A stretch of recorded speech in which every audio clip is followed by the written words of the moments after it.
Для приветствия собрания предоставляется председателю постоянной комиссии Верховной Рады Крыма по делам национальности Энверу Абдураимову.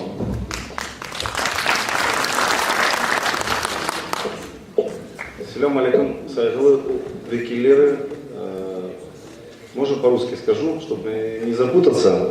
Уважаемые дорогие друзья сегодняшнего собрания, я бы хотел всех поприветствовать от имени Верховного Совета, конкретно в лице председателя Верховного Совета Константина Владимира Андреевича, от имени всего Верховного Совета. Мы на самом деле хотим сказать свое личное и в целом общее понимание того, что происходит вокруг вопроса крымско-татарского обустройства в Крыму.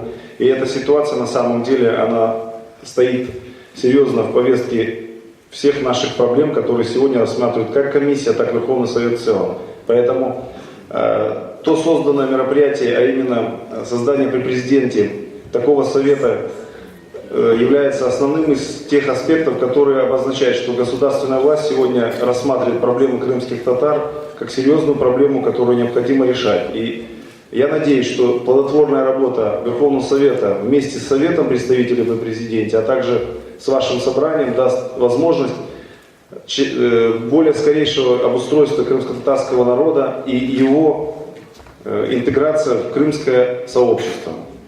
Я со своей стороны хотел еще раз поприветствовать, и если будут какие-то вопросы конкретно ко мне, как председателю комиссии Верховного Совета, я также готов буду ответить. Спасибо.